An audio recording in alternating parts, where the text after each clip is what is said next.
Rain lashes down on Portland Airport, obscuring the afternoon light. A lone Boeing 727-100 sits silently at Gate 52, steam rising from its engines. Passengers file onto the plane, each step carrying them further into the unknown.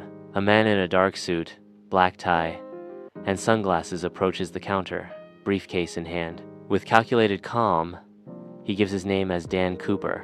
He pays $20 in cash for a one-way ticket to Seattle, sealing his fate. Amidst the 35 passengers, Cooper finds his seat, blending into the anonymity of air travel. The flight attendants observe Cooper, noting his polite demeanor and soft-spoken nature.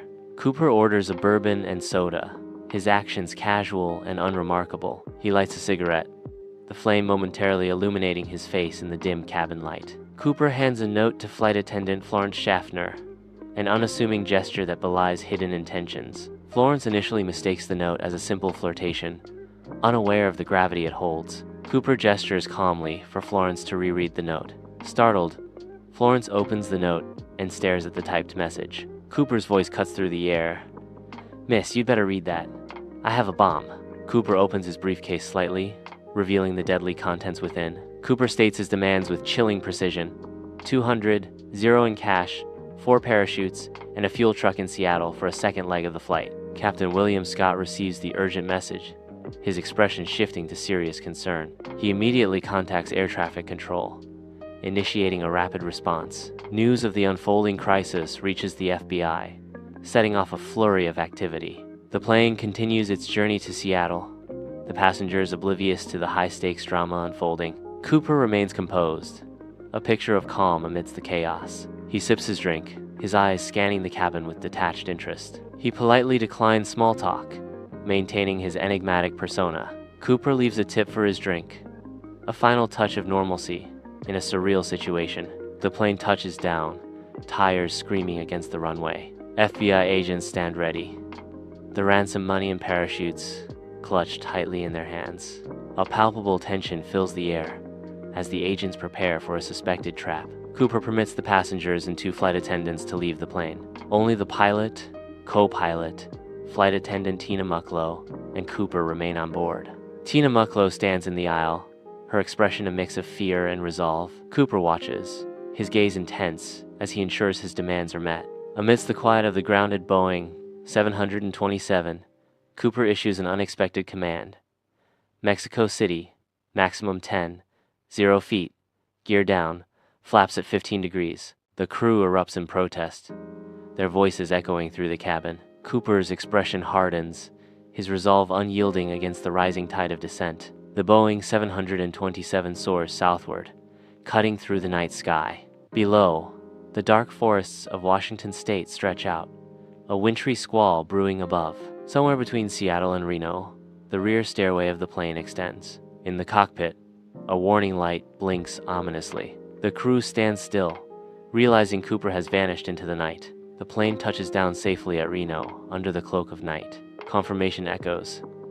Cooper and the ransom have vanished into thin air. The FBI initiates a massive manhunt, casting a wide net across the dense forests of southwestern Washington. Agents comb methodically through the rugged terrain near Ariel, their determination unwavering. The search intensifies around Lake Merwin, where radar hints at a possible landing site. Despite their exhaustive efforts, the forests yield no sign of Cooper, his parachute, or his remains. The mystery deepens as the search continues, revealing nothing but the silent, watchful trees. Inside the FBI office, agents mark bills with meticulous precision. The case lingers as a mere whisper in the vast halls of the FBI, a chilling reminder of what remains unsolved. Years turn into a frustrating blur as none of the marked bills resurface, leaving the case in perpetual darkness. The office floods with leads, each one a faint glimmer of hope in the endless night. War veterans, haunted by shadows,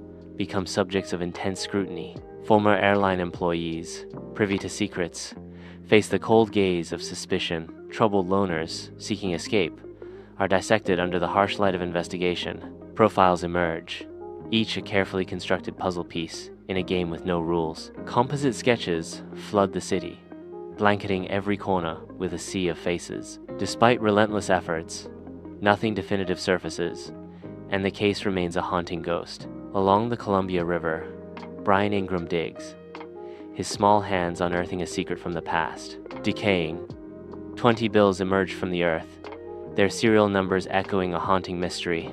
The discovery of the ransom money only deepens the mystery. Whispers of Cooper's fate echo, painting a mosaic of uncertainty and conjecture. Some believe he didn't survive the fall, a victim of the brutal weather and unforgiving terrain. Others argue he was a professional, a master of meticulous planning, who orchestrated the perfect escape. In the quiet office, dust motes dance in the afternoon sun, illuminating a letter from Harold Mackenzie. Harold Mackenzie's words echo in the room. "I never stopped thinking about Cooper." Mackenzie's letter continues. "I was there at the start. I interviewed Tina Mucklow." Mackenzie's letter continues. "I tracked dozens of suspects, but I always felt we missed something." Mackenzie's letter concludes. Something small, the second parachute. Mackenzie's theory. The twin parachute gambit sprawls across the desk in notes and articles. Mackenzie's voice echoes. Cooper requested 4 parachutes as insurance, and one of them was a non-functional dummy used for training. Mackenzie's voice continues. He took one of the real ones, and if he knew enough to ask for 4, he knew enough to tell which was which. The open case file sits, a silent testament to time's passage. Agents retire, their memories of the case fading with them. Tips dwindle, each one less promising than the last. Evidence gathers dust, its secrets locked away. The code name Norjack fades into obscurity, lost in the annals of the FBI. Yet, the legend of D.B. Cooper lives on, defying time and memory.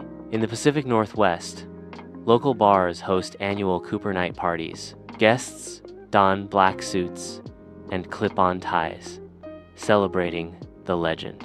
Hikers along the Lewis River search for clues, driven by the enduring mystery. Whispers of parachute silk found along the river fuel the Cooper legend. Some claim to have spotted a man fitting Cooper's description in nearby towns. Despite the rumors and searches, the mystery of Cooper remains unsolved.